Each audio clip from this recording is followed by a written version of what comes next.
you find yourself searching, yearning for more, but you don't know what that more is, I'm Catherine Duncan, near-death survivor, mystic, and intuitive. Welcome to Everyday Awakening. On this podcast, I explore what it means to be alive. I help you awaken into your soul and live fully now. Through inspiring conversations, we'll dive into mindfulness, spirituality, and the transformative power of presence and living aligned with this universal energy. Together, we'll examine life's biggest questions, and I'll share practical wisdom to help you open your heart and awaken to the preciousness of being alive. Honored today to share with you my conversation with Suzanne Stone. Suzanne is the president and CEO of Livestrong, where she leads the team to ensure that anyone affected by cancer has the resources and tools they need to have the highest quality of life possible. Her career spans working in the television industry in Dallas, working in public TV, teaching in the nonprofit sector, and leading nonprofit organizations, including the Children's Miracle Network and the Susan G. Komen Organization. Suzanne is the co-author of the recently released new book, My Brave Friend. Join us as we dive into Suzanne's story, helping people find healing and hope. Welcome to the show, Suzanne. Oh, Catherine, thanks so much for having me. It's great to sit down and chat with you. Yeah, great to see you.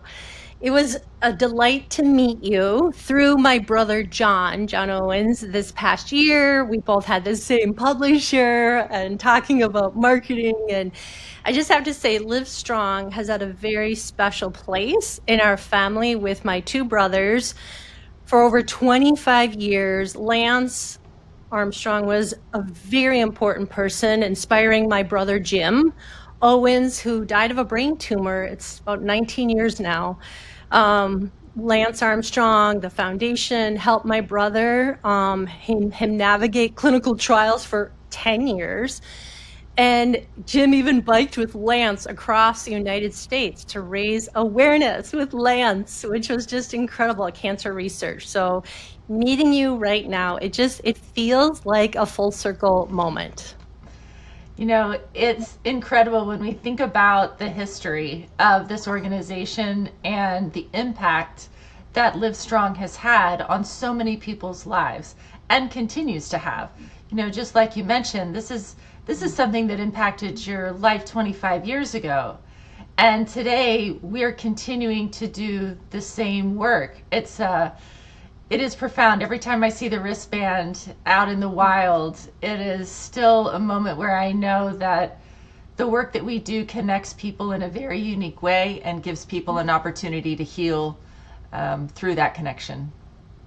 Very powerful. And yeah, with our family, 30 years ago, because, you know, Jim's been gone almost, 19 years, and then 10 plus years of, he tried every clinical trial in the United States until we ran out of time. But wow, his zest for life, and he had just this glow about him. He just to this day inspires all of us. Well, he really does. In fact, you know, I work closely with your brother, and I think he and you both, right, are a real testament to what happens, that cancer, when we talk about the work that we do and cancer affecting everyone, or we work for anyone affected by cancer, it's not just the patient, right? It's their whole ecosystem.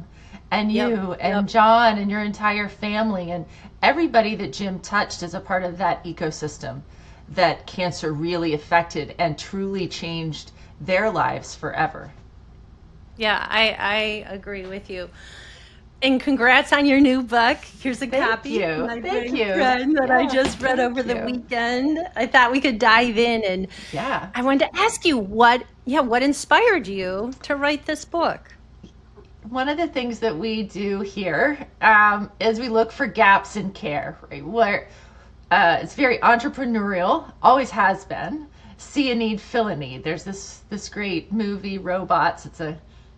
It's a cartoon. I watched it with my son, who's 25 now, many, many years ago. But in this one little scene, the boss robot says, "See a need, fill a need."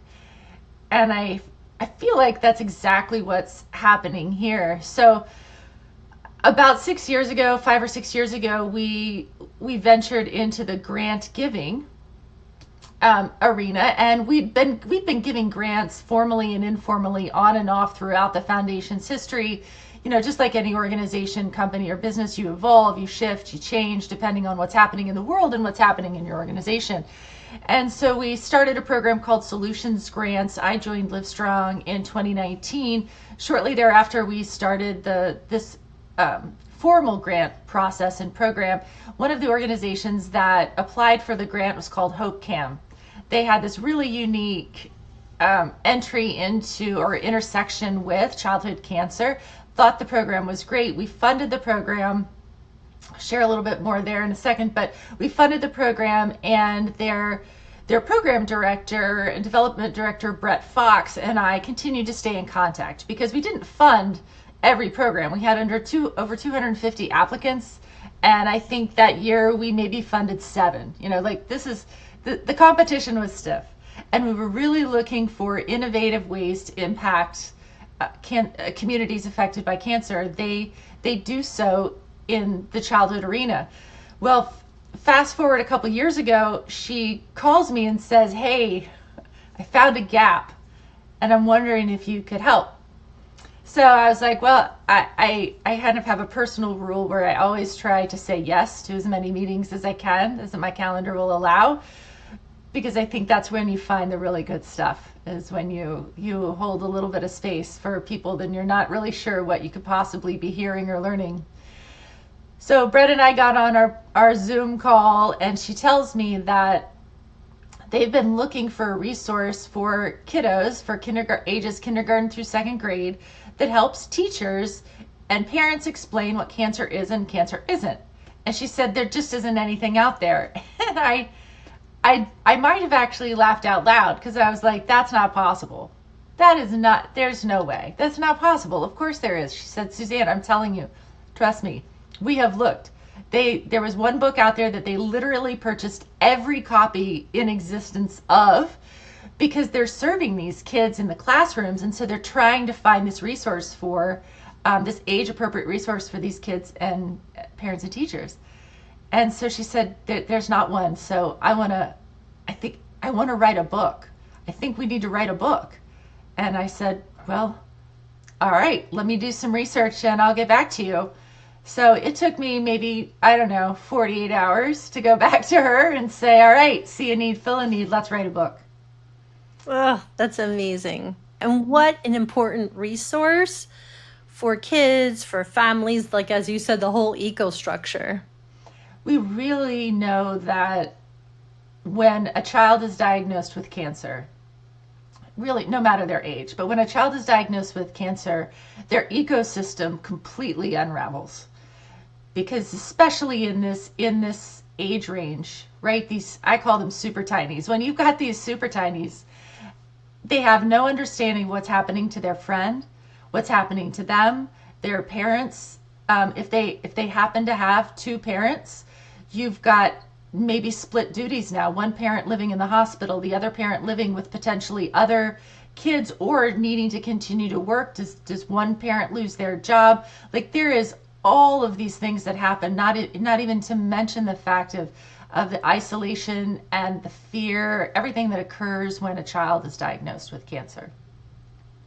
And so, to be able to provide a resource for parents and teachers to teach the kids that are, I'm going to use air quotes if you're not watching, but left behind in the classroom, who are like, what happened to my friend?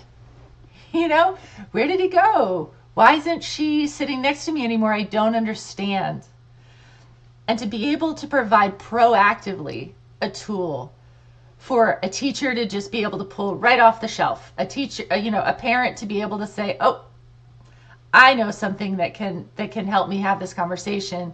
That's the kind of stuff that we really needed, and that's what we wanted to create here.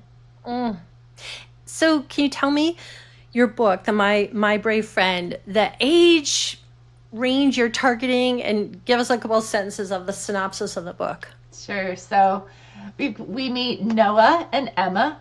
Noah, Noah and Emma are potentially in first grade-ish. Maybe they just finished kindergarten, but they're getting ready to go back to school. And when Noah gets back to school, he realizes that his best friend Emma isn't there.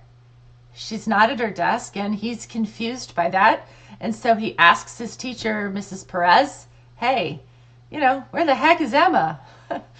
And so Miss Perez has to explain to him and to the whole class, sits the whole class down to explain this is, Emma has something called cancer. So Noah has questions about that. And Miss Perez explains what cancer is, that that it's a disease where cells misbehave. This is the hardest part of the book to write, was describing what the cells are doing in an age appropriate way. But the cells are misbehaving is what we refer to it as. And you can't catch cancer. That's another big thing that we say a couple of times throughout this book. You can't catch it. And then Noah learns through interactions with his caregivers and interaction with his teacher and his classmates how to be a good friend to Emma. That just because she's not physically in the classroom doesn't mean that Emma isn't his friend. It doesn't mean that she's still not a part of the classroom. And so we experience Noah going through kind of this set of emotions of learning about cancer, what it is, what it isn't, and how he can still be a great friend to Emma. A powerful story. Yeah, that I got to read over the weekend. This book strikes me as appropriate for kids even through fifth, sixth grade. I mean, just to help them understand what's happening with their friend, their classmate. Yeah, we tried to. Well, the target group, right, is K through 2. We absolutely understand that siblings are a part of this, and also that the age that the child is in these school years doesn't mean that the child can't be older and still understand or take something away from this book. So we tried to add some fun things in there also, like Izzy the lizard. So we have a class pet. And Izzy appears on every page in the book with the exception of the cancer cell page. But again, just another small activity for even somebody who's a little older to be able to say, maybe to a sibling even, or hey, where's Izzy on this page? We're gonna go find things that are very familiar to what that homeroom class might feel like in school.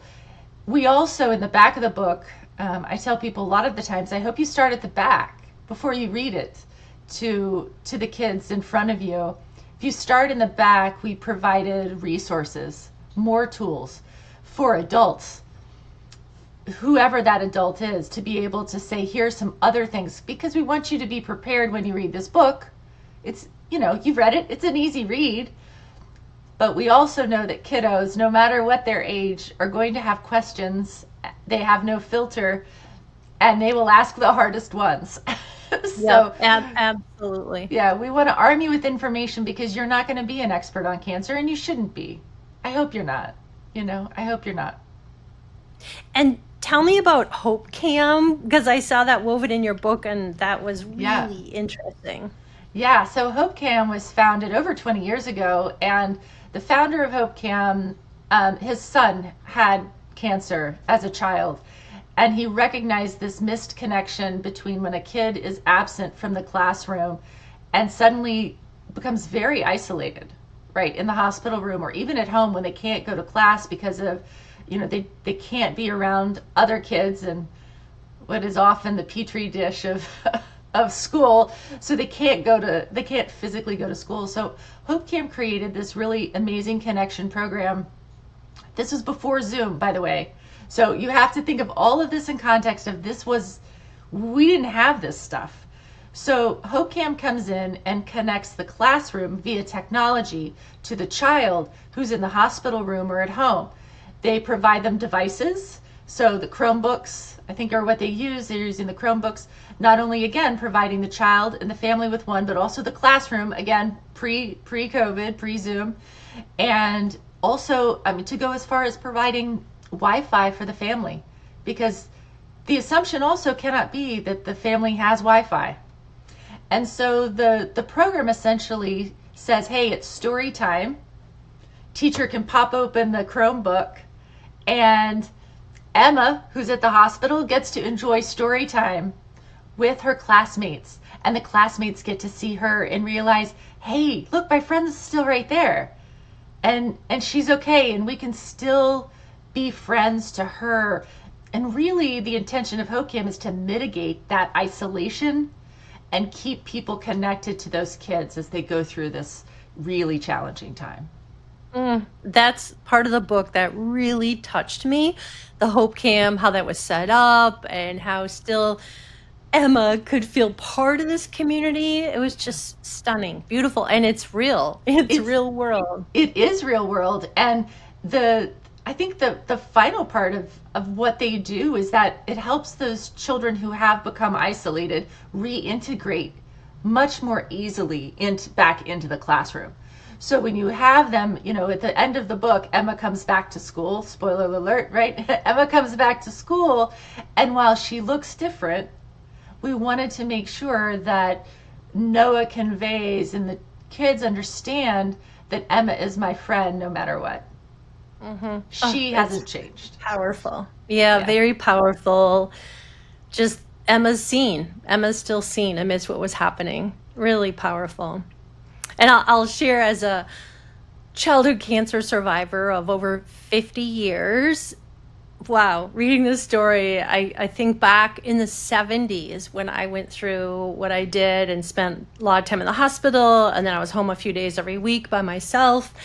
By myself. I mean, my mom would check on me, but I was really felt very alone. I can't even imagine how that book would have helped me when I was little. Yeah. I imagine, well, I can't imagine how difficult that was for you. And all of the all of the friends that you left behind had no idea how to be your friend. They didn't know how to show up for you. And very likely there were no adults who knew how to do that either. And that's, And this was back, yeah, in the mhm, 70s. In the yeah. 70s, when now it's a whole different world, but back in the 70s, they had no program, nothing at the University of Minnesota Hospital. Not one adult, not one caregiver in the hospital talked to me. My family, I felt their love, but my parents never said a word. But that's what Hmm. also started my journey of, at 11 years old, I could feel death nearby. It was just like the image came to me. I was walking on a tightrope between life and death, is this feeling I had. And I just started begging to, like, I decided I wanted to live. I knew I was on the edge. And that's when this peace came through my body. It's just like, it's hard to understand at such a young age, but it like cracked me open to this day, knowing we're not alone. Yeah. Well, I think that kind of what you touch on there, that isolation that you must have felt, and unfortunately still too many kids today feel, and it's because nobody wants to think that it's going to happen to them, and it's certainly not going to happen to their kid. It happens to other children, not their children. It happens to other classrooms, not their classroom. And so that's why, like I said earlier, we really wanted to put something out there that already is in existence so that when it happens, right, it's like 1 out of 285 kiddos will be diagnosed with cancer. So you weren't alone in that, but you had no idea that you weren't. You had no idea that there were other kids down the hall, or that your friends didn't know how to interact with you. And I hate that the book is 50 years too late, or whatever, it's far too late. But I hope that this book can be a part of changing that, and that we can make sure that we have the tools and the resources, the knowledge in place before we need it, so it's there. It's like having backup batteries, but you got to have the backup batteries in the closet Yeah, just yeah, in I case. hear you. So, what kind of feedback? What are you hearing on your book? Since it's newly launched, what are you Yeah. hearing? One of our favorite things, the first thing we did is we got it, came hot off the press, and you know what this feeling is like, right? You Mhm, unbox the book for the first time, and mhm. I was like, oh my gosh, this is so exciting. Totally. The Mhm. first thing we did was we sent it to our friends all across the country that are pediatric social workers in children's hospitals. So these are these amazing men and women who have chosen, I don't even understand how they go to work every day and just don't break down, but these are amazing individuals who interact with these kids every single day that are going through this specifically right now, and the feedback has been fantastic. They use words like tool, resource, heartfelt, empathetic, teaching compassion. Can't wait to share this. How many more copies can I get? I want to send my kid home, my kid's parents, the parents of the kids that I'm working with, home with them.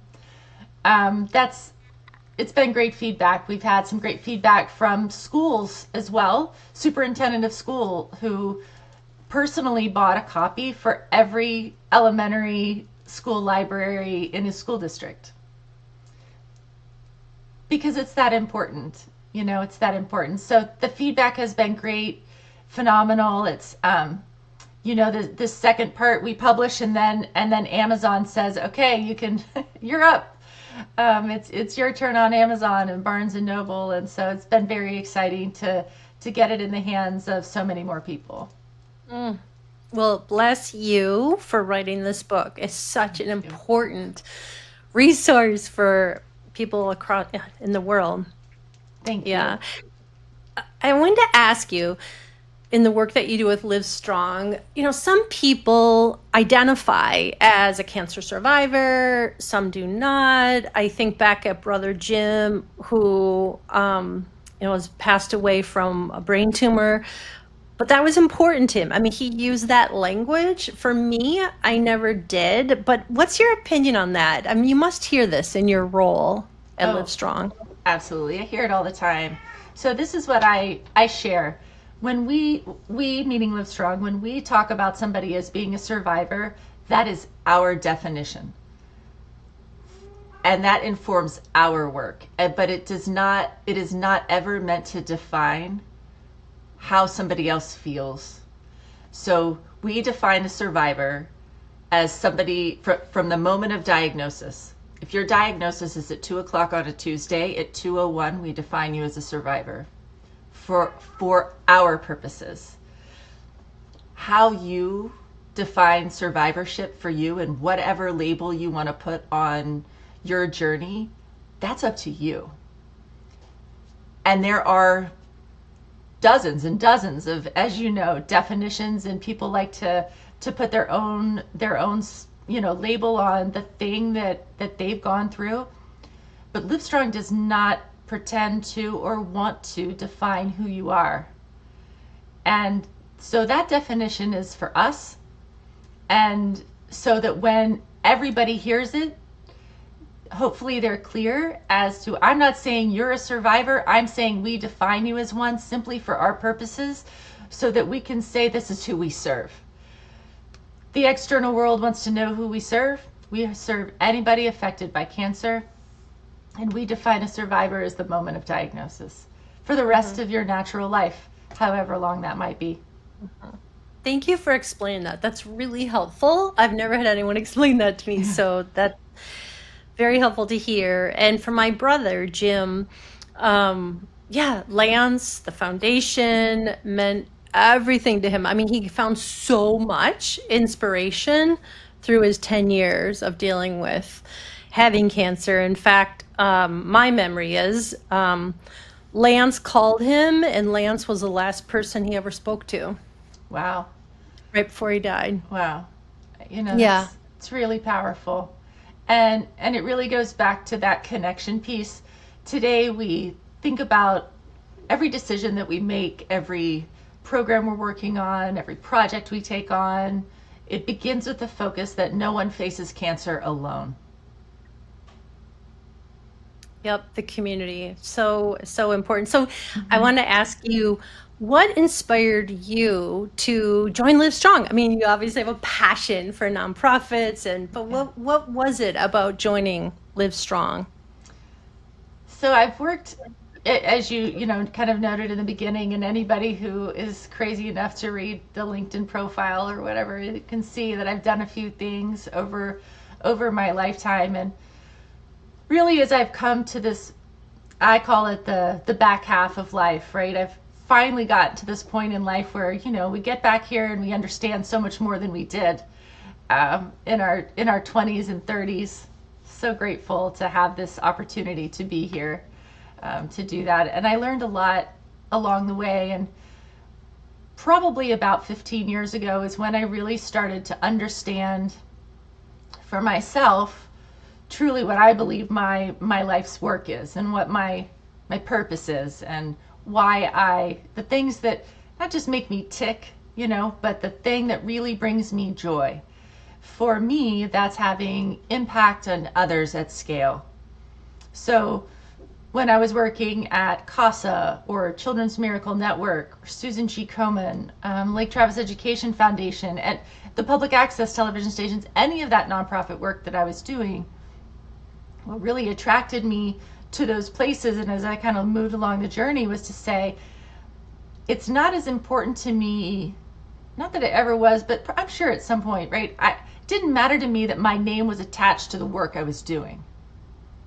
But instead I wanted to say, I wonder how many lives I could make better just because I was doing some work, right? And that's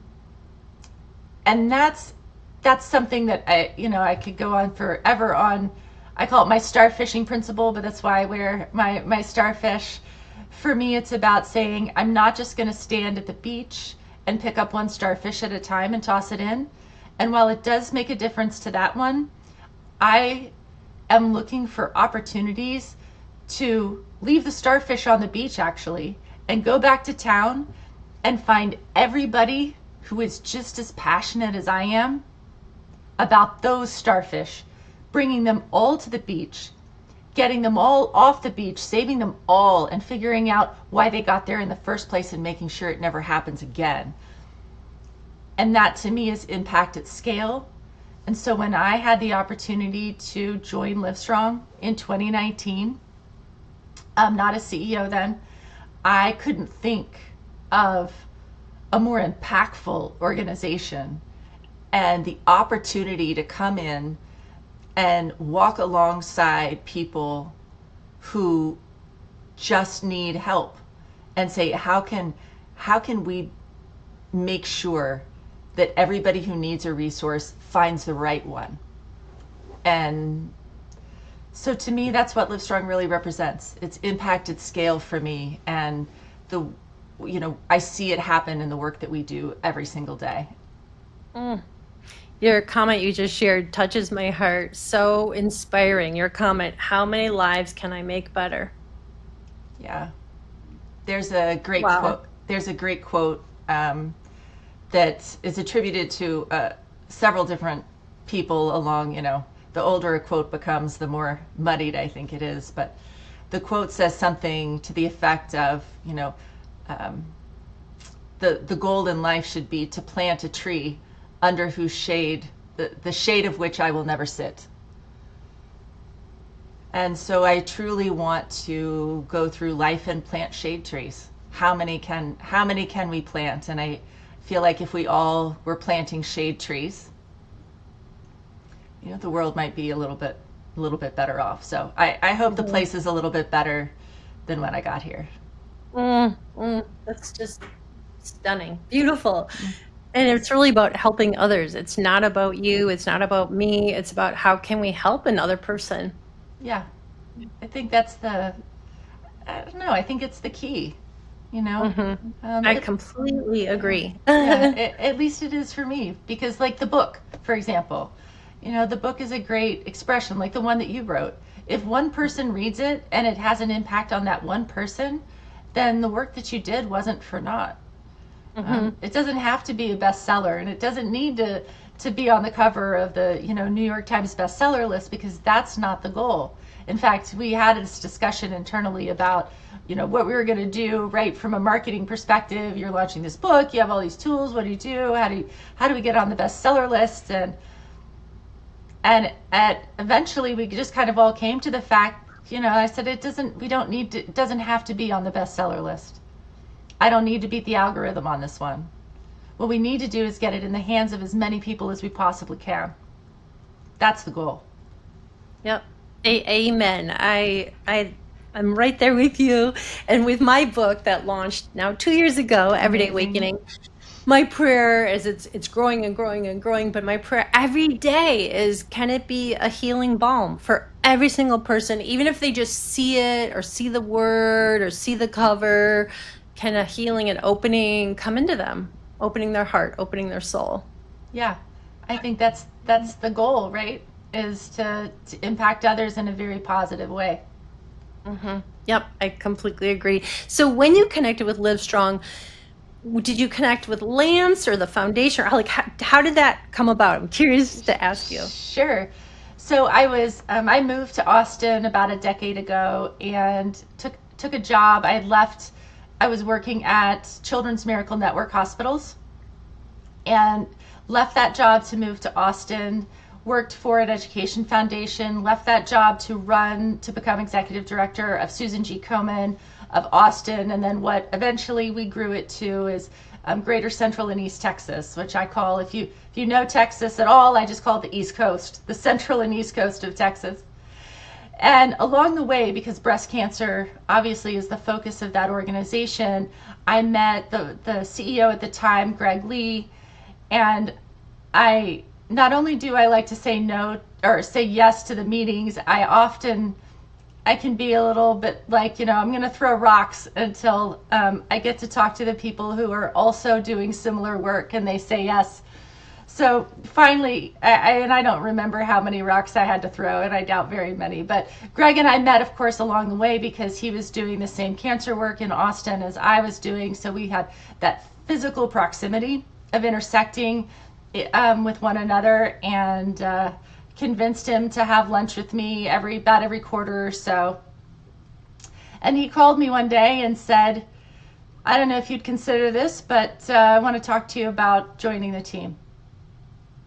And it was great. And so I was in chief mission and strategic officer role until about 18, almost 2 years ago now. Almost 2 years ago now. And he retired, and I took on this role as president and CEO.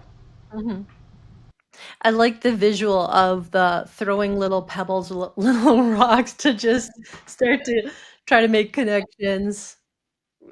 That's great. So you've worked in the wellness healing space for quite a while. What would you say? I'm curious to hear your opinion on the healing journey, on, what it means to you to heal. I mean, I come at it from mind, body, spirit, holistic healing, but what does it mean to you to heal?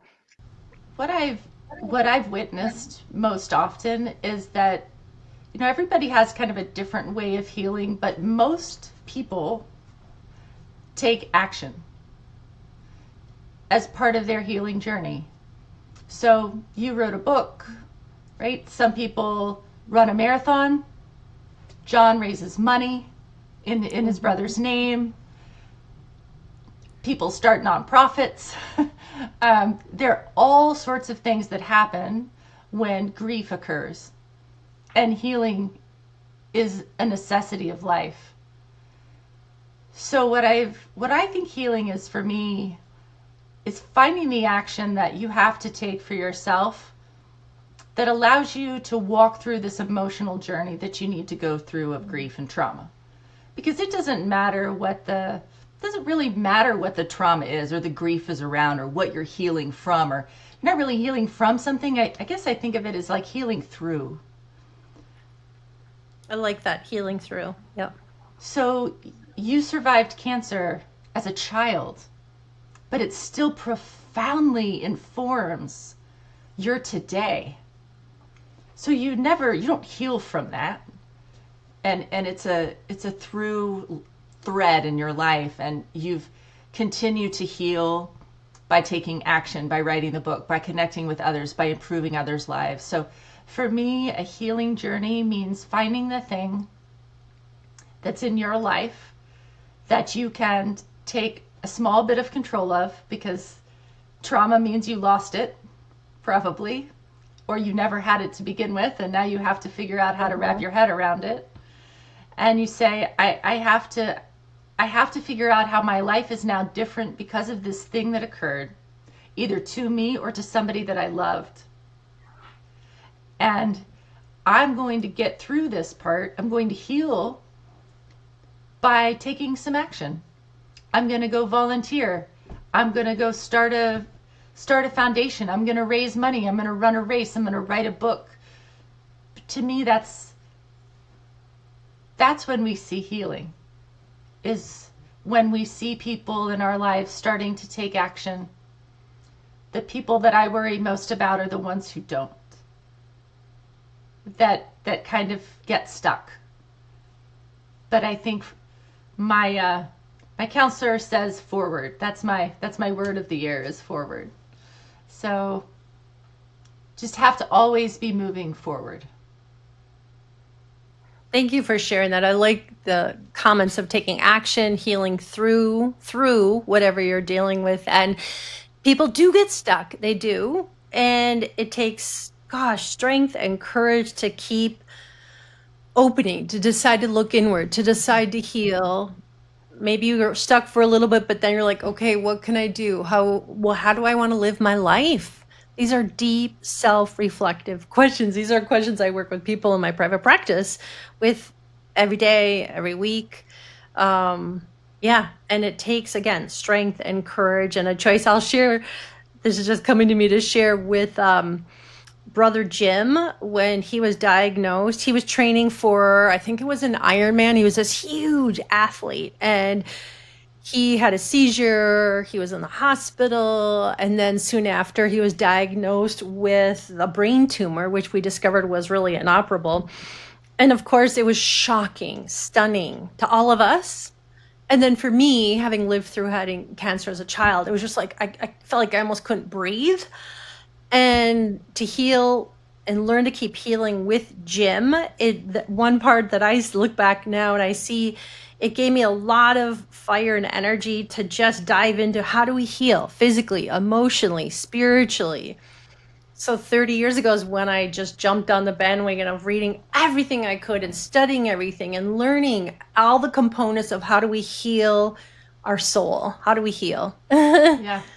Well, and I think that's exactly what I believe too. You took action. And so you've taken this thing that was hard, really, really hard. Two things that were really, really hard. And you've created them, or they've become pieces of your life that are beautiful. And hard still, but beautiful. Maybe the edges have softened a bit. But through your action, you've changed the lives of others. Through the action you took because this thing happened that wasn't so amazing. And it's so I think of, I talk to, I'm really grateful I get to talk to people who are in these really difficult situations almost every single day. And watching them find ways to become resilient is bravery, for sure. You have to be brave to do that, but you've made a real impact, and healing through that time and then taking action to share the things that you learned with others is pretty great. Yeah, no, thank you. And healing is a journey. Trust me. Little threads come through of noticing, oh, I have more to heal here. I have more to open. I mean, I think it's a lifelong journey Yeah. for all of us. Can we continue to open our heart? Can we continue to embody love? Can we love? Can we love more? It's just, wow. It's a journey because there can be challenges, and maybe it's not a life-threatening illness, but life is challenging right now and chaotic. And how can we be that grounded, full of light and love? That takes a lot of consciousness and effort right now. It really does. I think it's hard today, probably maybe more than ever, because information is so prolific. And you can click on any link and Google any term, and hear things or read things that don't have a lot of light or love in them, and that feel quite divisive and feel heavy and hard to hear or hold. And so I think, at least for me, it's about taking a deep breath and saying, what can I do? What can I do to help somebody who is going to be challenged because of this thing? How can I help? How can I help? And whether that's connecting to people that should be connected. Ooh, I know, I say, ooh, I raise my hand. I have a resource over here that would be really great for this person over here, and I want to be that connector, right? Like you did with me. Or, whatever it is that's, or for example, Medicaid is an issue that I'm really passionate about right now with the new bill in place, and there's some new language around it and how it's going to affect cancer patients concerns me. And so we're taking action on that, and we're actively working to say, okay, I'm not going to wait for the bill to become a piece of law before we go after and see if we can say, how can we tweak, change, modify just a sentence here and a sentence there in language across every state that will impact cancer patients, and they may not ever know it, but man, it'll be great if we can get that done. And so for me, that's my action in a world that is a little bit can be challenging to be in today. Well, Suzanne, you're inspiring. I just feel Thanks. your light and your love. Thank you for sharing all this. Tell me, how do you find your grounding? How do you find your grounding? I don't know if what gives you meaning, if faith is a piece, spirituality, just with what you do every day. It's hard. I wear my starfish necklace. I love it. Yeah. I think for me, grounding comes in some self reflection, making sure that I have time for me, and giving myself permission to sit on the couch and read a book that's fully fiction, that has nothing to do with anything, that is remotely what I do for a living. I love comedy. So, because I love to laugh. So give me an opportunity to laugh. I just this past week I had a challenging week personally with my mom was diagnosed with breast cancer. I was there for her surgery, and I lost an uncle the day before surgery happened. So our family unit had a lot going on. At the same time, I still had a lot of responsibilities at work. So I had a meeting that was supposed to be at 5 o'clock. A couple other team members were going to be in this meeting, but I historically lead this meeting. And I reached out to my team member and I said, I'm not going to be able to do the meeting. And my team was great, and they absolutely did it without me. And it's not that I was, so important or vital for the meeting, but what I did was have enough self-respect to say, and gave myself permission to say, you know what, not today. I just need to sit with my family today. From 5 to 6, that's what I'm doing today. I'm not going to be on a call. I'm not going to put on a brave face. I'm not going to do that. I'm going to allow myself to feel. So, I don't know. For me, grounding is about giving myself space and grace. Mm-hmm. Lovely. I choosing self-care, Yeah. choosing how to nurture your heart amidst some really challenging Yeah. family Yeah. situations. Yeah. And whatever it is. And some days it's not my family. Some days it's work. When things happen in the cancer community, and they're happening every single day, there's some tough days to read the emails that I get, or receive the phone calls that I get. For me, it's I'm going to go back to the shade tree. I just remember I'm planting the shade trees. And this is why I get up every morning. I get up every morning so I can, along with my team, we can figure out ways to make other people's lives just a little bit better tomorrow. Mm, just, oh, my heart right now just is, yeah, it feels very open. And yeah, this is Live Strong again, as I said, has been such an important and lands in the foundation of an organization for our family. For And my brother Jim, who before we came on today, I'm like, okay, Jim, come on down. What do you want to ask? Because I said this to a family member before we went on today. I was like, Jim, if he knew I was talking to you right now, he would have the biggest smile, oh, just the biggest smile. This meant so much to him. And brother John is just loves working with you, by the way, loves it, loves that's being great. part of Live Strong. Well, Yeah. we're really honored. It's families like yours. It's people like you that make Live Strong. Like that you are Live Strong. John is Live Strong. Jim is Live Strong, and that's the definition of this incredibly powerful community that this wristband created. Just this little piece of silicone, this outward symbol of saying, really, nobody faces cancer alone, and we got you. We got Yeah, you. oh, it's beautiful. Well, my 97-year-old mother, is she's still alive? She's really so healthy. She just moved from living independently a few months ago.